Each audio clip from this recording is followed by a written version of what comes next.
Hello সবাইকে, welcome back to my channel simply Sangeeta. আমি সঙ্গীতা শুরু করছি নতুন দিনে নতুন আরও একটি ব্লগ। সেদিনটা ছিল শনিবার এবং তখন সকাল বাজে 9:15। আমার ছানা সবে ঘুম থেকে উঠছে আর কি। যাই হোক, গুড মর্নিং, শুরু করলাম আজকে নতুন দিনে নতুন আরও একটি ব্লগ। দিনটা ভীষণই আগলি ছিল, কিছুই করতে ইচ্ছে করছিল না। আর সকাল সকাল যেমন রোজকারের মতন ওর বাবা মানে পরীর বাবা অফিসে চলে গেছে, আর ধীরে সুস্থে আমার দিনটা শুরু হচ্ছিল, যার জন্য সকাল থেকে বিশেষ ব্লগ করার হয়নি। একেবারে সন্ধ্যে থেকে আমি স্টার্ট করব। তার কারণ হচ্ছে রবিবারে কিছু লোক আসার কথা আছে, কিছু গেস্ট আর কি, মানে আজকে শনিবার কালকে আসার কথা রয়েছে, যার জন্য কিছু রান্নার আয়োজন করে রাখতে হবে বা কিছু জোগাড়যন্ত্র করে রাখতে হবে, অনেক কিছু আইটেম হবে, তারই কিছু ব্যবস্থা। যদিও এখন আর রান্না নিয়ে বিশেষ কিছু ভাবতে হয় না, যেহেতু রান্নার মাসি রয়েছে, তো সব কিছু উনিই করে দেন। কিন্তু বিশেষ বিশেষ দিন মানে কোনো অনুষ্ঠান যদি বাড়িতে থাকে, যদি নিজের হাতে কিছু রান্না করতে চাই বা অনেকগুলো আইটেম থাকে বা কোনো যদি গেস্ট আসে বাড়িতে, অনেকগুলো যদি মেনু থাকে, তাহলে কিছু কিছু রান্না আমি আগের দিন করে রাখি, আর পরের দিন যা বাকি থাকে সেইগুলো উনি করেন। তার কারণ এতগুলো রান্না বা এতগুলো মেনু যদি উনি করতে থাকেন, তাহলে উনি হয়তো রাগ করতে পারেন বা বিরক্ত হতে পারে, আর 2 থেকে আড়াই ঘন্টার মধ্যে হয়তো সমস্ত রান্না শেষ করার চেষ্টা করবে, তখন হয়তো খারাপও হয়ে যেতে পারে। তার জন্য আগের দিন আমি একটু কেটে বেটে রান্না করে একটু গুছিয়ে রাখি, তাহলে কি হবে, পরের দিন যতটুকু করার উনি করে দেবেন, তাহলে জিনিসটা বেশ ম্যাচ হয়ে যাবে এবং ঠিকঠাক থাকবে। মানে আমারও বেশি চাপ পড়বে না আর ওনারও বেশি চাপ পড়বে না, দুজন মিলে বেশ ভাগাভাগিভাবে কাজটাও খুব ভালোভাবে হবে। তো তাই আজকে একটু তাড়াতাড়ি করে নিচ্ছি। আজকে সন্ধ্যে থেকে স্টার্ট করেছি, শনিবারে সন্ধ্যে থেকে। এছাড়াও উনি আর কি মানে আমাদের রান্নার মাসি, উনি তো আরও 4টে বাড়িতে কাজ করে, আবার সানডে সবার বাড়িতেই ভালো মন্দ রান্নাবান্না হয়। তো ওনাকে যদি আমি বেশিক্ষণ আটকে রাখি, তাহলে অন্য বাড়িতে যেতে পারবে না, তখন কিন্তু সমস্যায় উনিও পড়ে যেতে পারে। তো তার জন্য আর কি একটুখানি আগে থাকতে সব কিছু করে রাখা। কি করছি একটু বলে দিই। আজকে এখন আমি করব সেটা হচ্ছে যে মাটন করব। তো তার আগে সকালবেলাতেই আমি কি করেছি, রান্নার মাসিকে দিয়ে একটু আদা রসুন ভালো করে বেটে রেখে দিয়েছিলাম ফ্রিজের মধ্যে। এখন আমি এই পেঁয়াজগুলোকে কাটবো, লঙ্কা কাটবো, লেবু কাটবো, আর মাংস তো ধুয়ে টুয়ে সমস্ত কিছু রেডি করে রেখে দিয়ে গেছিলেন। এবার আমি কি করব, এই মাংসটাকে ভালো করে মাখিয়ে ম্যারিনেট করতে দেব। আর আলুগুলোকে কেটেছি, আলুগুলোকে ভালো করে কেটে ধুয়ে নিয়েছি। এবারে এটাকে একটুখানি নুন হলুদ দিয়ে আমি ভেজে নেব আলুটাকে। তো এরপরে আরও অনেকগুলো কাজ করব পরপর, যেমন এখন আপাতত এই আলুটাকে ভাজবো, আলুটা ছাড়বো যখন, সেটা ভিডিও করতে ভুলেই গেছি। তো তার মধ্যে আমি ম্যারিনেট করে রেখেছিলাম ফ্রিজে যেহেতু অনেকক্ষণ আর কি নুন হলুদ দিয়ে মাখানো ছিল, তারপরে আমি পরে বার করে ওটাকে মশলা দিয়ে মানে দই টই দিয়ে সব কিছু দিয়ে মাখিয়ে আবার রেখেছিলাম, যার জন্য আর বিশেষ রাখিনি, আর ওটাকে আর ম্যারিনেট করে রাখিনি, কারণ সকাল থেকেই নুন হলুদ দিয়ে মাখানোই ছিল।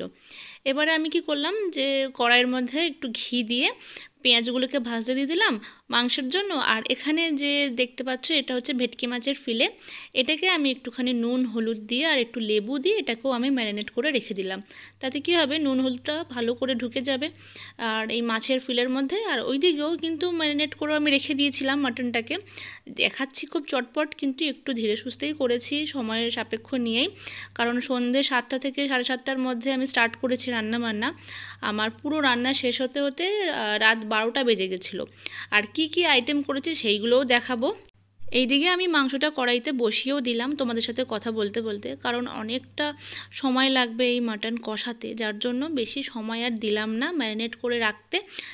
এইভাবে মশলা মাখিয়ে যদি আরও 1 ঘন্টা রাখতে পারতাম ভালো হতো, কিন্তু আমি ভাবলাম যে যেহেতু নুন হলুদ দিয়ে ভালো করে ধুয়ে রাখা ছিল ফ্রিজের মধ্যে, ওতেও কিন্তু অনেকটা আর কি নুন ঢুকে গেছে এই মাটনের মধ্যে। তো তাই আর বেশি সময় নষ্ট না করে আমি কড়াইতে বসিয়ে দিলাম, কারণ এটাকেই কষাতেই এখন লাগবে ঘন্টা খানেক, তারপরে আমি প্রেসারে দেব।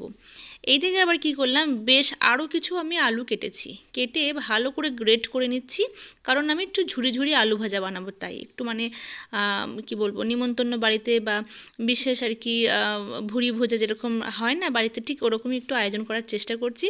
খুবই সহজ উপায়ে আর কি দেখাচ্ছি তোমাদেরকে, শর্টকাটে যতটা পারা যায়।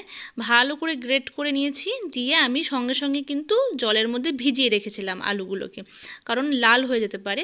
তো নিয়ে এবারে কি করলাম, এই আলুগুলোকে ভালো করে 2 থেকে 3 বার জল পাল্টে পাল্টে ধুয়ে নেবো কচলে কচলে, যাতে কিনা ভেতরে যে হোয়াইট কাস্টটা থাকে সেটা যেন বেরিয়ে যায় খুব ভালোভাবে।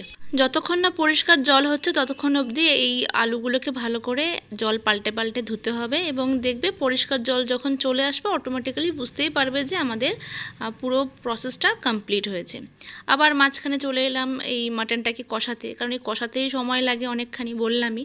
একটু একটু করে বাদবাকি কাজগুলো করছি, আবার মাঝে মাঝে এসে একটু একটু করে আর কি কষাচ্ছি আর কি মাংসটাকে একটু মিডিয়াম টু লো ফ্লেমে।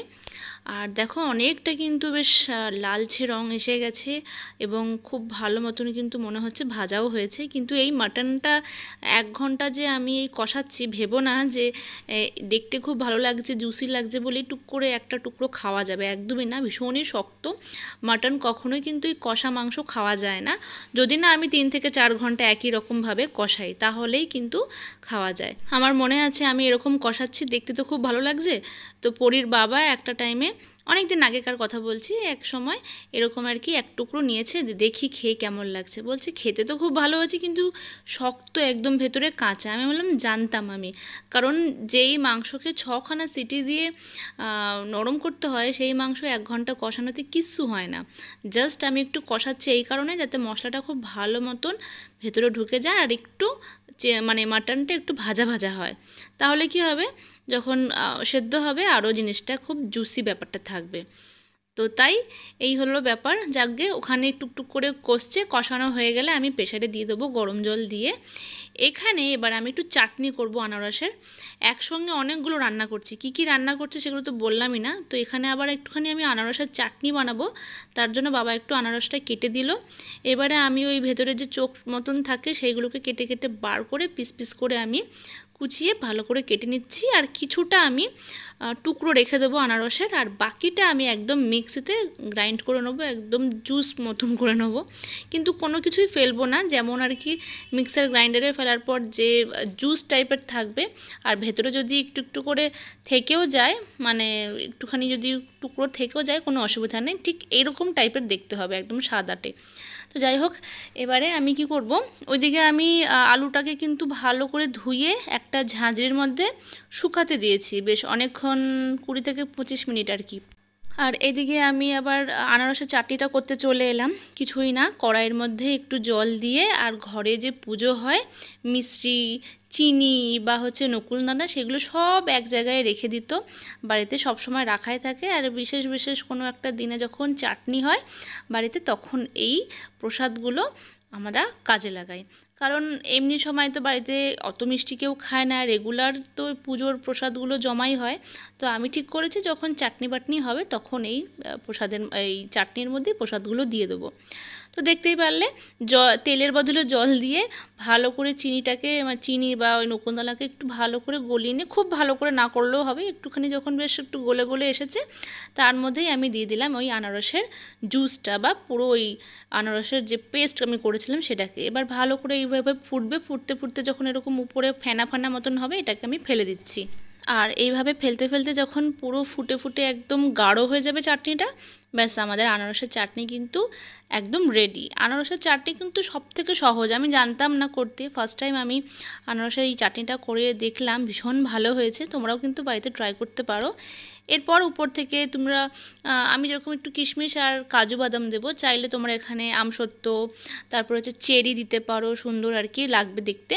আর একটুখানি আমি রেখে দিয়েছি কেটে, যাতে কিনা একটু উপর থেকে আমি গার্নিশ করে দেবো। মানে প্রত্যেকটা রান্না আমি একটু একটু করে খেপে খেপে দেখাচ্ছি, কোনোটাই আমি একদম কমপ্লিট করতে পারছি না, তার কারণ প্রত্যেকটা রান্না আমি একটু একটু করে এগিয়ে রাখছি। তো এবারে আমি চলে এলাম আবার আলু ভাজায়। আলুতে কি করলাম, আলু ভাজাটা কি করেছিলাম, আলুটা ঝরিয়ে রেখেছিলাম একটুখানি ওই ঝাঁঝরিতে বলেছিলাম। এবারে আমি কড়াইতে তেল দিয়ে কারি পাতা আর বাদাম, চিনে বাদাম একটু ভাজবো। তো 100 গ্রাম মতন এখানে চিনে বাদাম আছে, পুরোটাই আমি খুব ভালো করে লাল লাল করে ভেজে নিচ্ছি। বাবাকে আমি বলেছিলাম যে যে কোনো দোকান থেকে একটু লাল চিনে বাদাম, ভাজা চিনে বাদাম নিয়ে আসতে, তাহলে আর আমাকে এটা করতে হতো না। তো বাবা মনে হয় বুঝতে পারিনি, কাঁচা বাদাম নিয়ে এসেছে। তো তাই আমি কি করলাম, ঠিক আছে কোনো ব্যাপার না, তেলে তো আলুটা ভাজাই হবে, আমি একটুখানি ভালো করে ভেজে নেব। একটুখানি ভাজলেই বেশ কুড়মুড়ে হয়ে যায়, আর খেতেও কিন্তু খুব ভালো লাগে। তো প্রথমে আমি ভেজে নিলাম এই হচ্ছে বাদামটা, তারপরে আমি ভাজছি এই কারি পাতা। কারি পাতা তেলে দিতেই এমন চিরবির করে উঠেছে, আমি তো ভয়ই পেয়ে গেছিলাম। আমি ভাবলাম গেল, আমার মুখ টুক হাত পাত পুড়ে গেল। সুন্দর করে এই কারি পাতাটাও ভাজা হয়ে গেছে। এইবারে আমি একটু একটু করে আলু দেব। আলুটার মধ্যে যেহেতু একদম জল নেই, জলটা পুরো একদম ভালো মতন ঝরে গেছে, আধা ঘন্টা মতন একটু ঝরে রাখতেই হবে, ঝরিয়ে রাখতে হবে, নাহলে কিন্তু ভেতরে জল থাকলে এই তেলে দিলে চিটবিট করে উঠলে তখন ভয় লাগতে পারে। অটোমেটিক্যালি একটুখানি তো হচ্ছেই চিটবিট, কিন্তু যদি বেশি জল থাকে আরও বেশি চিটপিট করবে। তো দেখো বেশি জল নেই বলে শান্ত হয়ে গেল। এইভাবে একদম ডিপ ফ্রাই হচ্ছে এটা কিন্তু হাই ফ্লেমে হবে, একদম কিন্তু কমানো যাবে না, লো টু মিডিয়াম কিচ্ছু করা যাবে না। তো এইভাবে আমি আলুগুলোকে একটু একটু করে ভাজছি। এদিকে আবার আমি চাটনিতে চলে এলাম, পাশেই আর কি চাটনি বসিয়েছিলাম, ওর মধ্যে একটু কিশমিশ আর একটুখানি আমি কাজু বাদাম দিয়ে দিলাম, দিয়ে একটু বেশ গাঢ় গাঢ় যখন হয়ে গেছে এবারে আমি এটাকে আস্তে করে নামিয়ে নেব। নামিয়ে নেওয়ার পরে উপর থেকে আমি একটুখানি আনারস দিয়ে দেবো আর একটা লেবুর রস দেবো। এতে কী হবে, টেস্টটা একদম চেঞ্জ হয়ে যাবে আর খুব ভালো লাগবে খেতে। পাশায় আমি আবার ঝুড়ি ঝুড়ি আলু ভাজা ভাজছি, তো আবার আলু ভাজায় ফিরে এলাম। তো আলুটা দেখো ভাজা হয়ে গেছে, আবার তুলে নিয়ে আবার আমি আরেকটা আর কি রাউন্ড দেবো আলু ভাজা দেওয়ার জন্য। ওইদিকে মাটনটা কষানো হয়ে গেছে, বলা হয়নি, ওইদিকে মাটনটা কষানো হয়ে গেছে। গরম জল করে আমি প্রেশার কুকারে দিয়ে 6টা সিটি দিয়ে নামিয়ে নিয়েছি। দেন দুটো রান্নার গ্যাস যখন খালি হয়েছে তারপরে আমি পরপর এই রান্নাগুলো বসালাম। এইদিকে আমার চাটনি হয়ে গেছে, আলু ভাজা একটু একটু করে হচ্ছে, আর ওইদিকে ভেটকি মাছের ফিলেগুলো পড়েই আছে ওইভাবে, ওগুলোকে এখনও কিছু করা হয়নি। ওর মধ্যে আমি একটু নুন হলুদ দিয়ে আর লেবু দিয়ে তো ম্যারিনেট করে রেখে দিয়েছিলাম, ওইগুলোতে এবারে একটুখানি আমি আদা রসুন দিয়ে ভালো করে মাখিয়ে বিস্কিটের গুঁড়ো দিয়ে আমি ভালো করে কোটিং করব, একটুখানি অ্যারারুট বা ওই কর্নফ্লাওয়ার দিয়ে একটু ভিজিয়ে নিয়ে আবার সেকেন্ড কোট করে তারপরে আমি ওটা ডিপ ফ্রিজে রেখে দেবো। ওটা নিয়ে আর বিশেষ ভাবছি না। আর এখন আমি এই চাটনিটা নামিয়ে একটু যখন ঠান্ডা হয়েছে উপর থেকে একটু কেটে রাখা আনারস দিয়ে গার্নিশ করে একটা পাতিলেবুর রস আমি দিয়ে দিলাম উপর দিয়ে। তাহলে কী হবে, টেস্টটাও খুব ভালো হবে, একটু মিষ্টি একটু টক আর উপর দিয়ে একটু ড্রাই ফ্রুটস থাকবে। খেতে কিন্তু খুবই টেস্টি হয়েছিল এই চাটনিটাও। প্রত্যেকটা রান্নাই আমি খুবই প্ল্যান মাফিক করেছি এবং গুছিয়ে বুঝিয়ে টুঝে করেছি, মানে নুন থেকে শুরু করে সমস্ত কিছু আমি একদম বুঝেই করেছি। আসলে রান্নাটাও আমি কিন্তু খুব ভালোবেসেই করি এবং ভালোবাসার জায়গা, যেমন আমার মেকআপটা খুব ভালোবাসার জায়গা, তেমনই হচ্ছে রান্নাটা। আর কেউ যদি বাড়িতে আসে বা বাড়িতে যদি কোনো অনুষ্ঠান থাকে আমি কিন্তু খুবই যত্ন সহকারে প্রত্যেকটা রান্না কিন্তু করি, আমার ভীষণ ভালো লাগে। হাতটা যেই একটু ফাঁকা হয়েছে চলে এসেছে আমার ছানার সাথে একটু খেলতে, আর রাতের ডিনারটাও ঠাকুমা করিয়ে দিয়েছে, তাই একটু শান্তি, তাই আমি এতটা সময় আর কি রান্নাতে দিতে পেরেছি। যাই হোক, তো রান্নাবান্না সমস্ত কিছু গুছিয়ে টুছিয়ে নিয়েছি, এবারে একটু ব্রেক নিলাম আর কি, তার মধ্যে আমি নিজে ডিনারটা করলাম, সব কিছু গুছিয়ে টুছিয়ে নিয়ে রাতের জন্য আর কি সমস্ত কিছু রেডি করে রেখে দিলাম, আগের দিন যাতে কোনো রকম সমস্যা বা কষ্ট না হয়। শুধু ভেটকি মাছের ফিলেটা পরের দিনকে ভাজলেই গরম গরম রেডি। চাটনি হয়ে গেছে, ঝুড়ি ঝুড়ি আলু ভাজা হয়ে গেছে, মাটন হয়ে গেছে, আর কি। দেখি হনুমান ঘরের কি অবস্থা করেছে, কাঁচা লঙ্কা বাজারে। জয় হনুমান, দেখো কি করেছে ঘরের অবস্থা। করো করো জয় হনুমান, যাচ্ছে কেমন করে হনুমান, উড়ি বাবা উড়ি বাবা, যাও যাও যাও যাও যাও যাও যাও যাও যাও যাও যাও, বাবা বাবা, না না না না না না, এসো এসো এসো এসো এসো জয় হনুমান।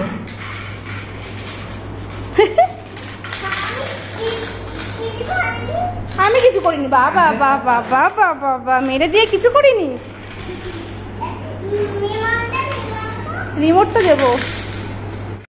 তো মাটনটা আমার হয়ে গেছে, এটা হচ্ছে ফাইনাল লুক, কেমন দেখতে হয়েছে এক ঝলক তোমাদেরকে দেখালাম। মাটন আর আলুটাকে আলাদা আলাদা ডিভাইড করে দিয়েছি, একসঙ্গে রাখিনি, কারণ আলুগুলো যদি কেটে যায় নরম হয়ে গেছে তো। আর এই যে চাটনিও হয়ে গেছে, আর তার সাথে আলু ভাজাও হয়ে গেছে, আর ফিশ ফ্রাইগুলো গড়ে আমি ফ্রিজে রেখে দিয়েছি। এই ছিল শনিবার রাতে আমি যা যা করেছি সেগুলো রেডি করে রেখেছি। আর পরের দিন সকালবেলাতে আমার যে রান্নার মাসি রয়েছে উনি ভাত করেছে, সাদা ভাত, মাছের মাথা দিয়ে ডাল, মুগ ডাল, আর হচ্ছে করেছে তার সাথে পরির জন্য মাছের ঝোল, ভাত, এগুলো তো করেইছে। আর এছাড়াও করেছে চিংড়ি মাছ আর ইলিশ মাছ। এই ছিল পুরো মেনু। আর পরে একদম যখন আমাদের বাড়িতে যখন গেস্ট আসবে তখন শুধু গরম গরম আমি একটু ফিশ ফ্রাইটা ভাজবো আর একটু পাঁপড় ভাজবো, ব্যাস এই ছিল পুরো মেনু আর কি। পুরোটাই বলে দিলাম কারণ একসঙ্গে করাও হয়নি আর একসঙ্গে তোমাদেরকে দেখাতেও পারিনি সব কিছু একই সাথে আর কি একটা ব্লগে। যতটুকু পেরেছি একটু একটু করে শেয়ার করেছি। এই যে সকাল সকাল ঘুম থেকে উঠে মেয়েকে স্নান টান করানো হয়ে গেছে, আমারও স্নান টান কমপ্লিট। আর ওর বাবা এখন যাবে স্নানে, আর তার আগে এই যে বাবার সাথে এখন ঘোড়া খেলছে, যা করে থাকে বাবা বাড়িতে থাকলে আর কি। যতক্ষণ পায় ওর বাবাকে একদম ওর সঙ্গেই থাকে, খেলা করে, মারপিট করে, ঝগড়া করে, আবার মিলেও যায়। ওর বাবার এত কাজের প্রেশার যে সারাদিন তো ওর বাবাকে পায় না, এই রোববারটা বা শনিবার রাত থেকে ওর বাবাকে পায়, আর তার মধ্যে সমস্ত আবদার আর কি এইসবগুলো আর কি করে। ছোট তো যাই হোক, তারপরে তো ওর স্কুলে শুরু হয়ে যাবে, স্কুলে গেলে আবার আমার ছোট ছানাটাও বিজি হয়ে যাবে। যাই হোক, যতটুকু খেলা করা যায় ওর সাথে, যতটা আর কি সময় কাটানো যায় করছি। না না আমি মামাটা করো করো ক্যাঙ্গারু করো।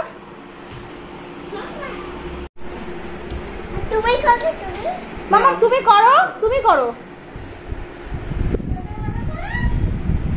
করো ক্যাঙ্গারুটা হও না।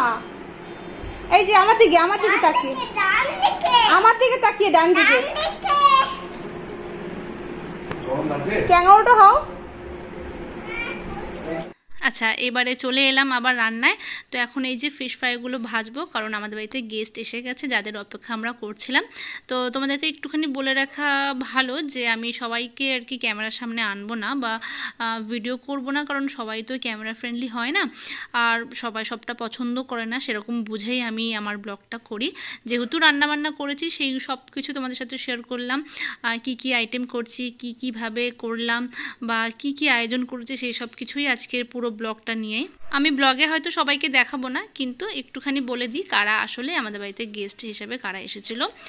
2 ননদ আর 2 নন্দাই। তো 1 নন্দাই আসতে পারেনি কারণ শরীর খারাপ ছিল, জ্বরও এসেছিল। তা আমার ছোট মামা শ্বশুর, ছোট মামি শাশুড়ি এসেছিল, এবং প্রথম বিয়ে হয়েছে আমার যে ছোট ননদের, তারই উপলক্ষে এই খাওয়া দাওয়া সবার জন্য আয়োজন। 2 ছোটো ছোটো ছানাও এসেছিল আমার বড় ননদের আর কি, 1 ছেলে 1 মেয়ে। তো সবাই মিলে খুব হই হই করে খাওয়া দাওয়া করা হয়েছে আর সাজিয়ে গুছিয়ে দিয়েছি, সবাই খুব খুশিও হয়েছে। তো এই ছিল আজকে সারাদিনের ব্লগ। তোমাদের কেমন লাগলো অবশ্যই কমেন্টে জানিও, ভালো লাগলে লাইক করো, কমেন্ট করো, আর যারা নতুন দেখছো তারা কিন্তু সাবস্ক্রাইব করতে ভুলো না। দেখা হচ্ছে পরের নতুন ব্লগে, তো জানিও তোমাদের কেমন লাগলো। টাটা, দেখা হচ্ছে পরের নতুন ব্লগে।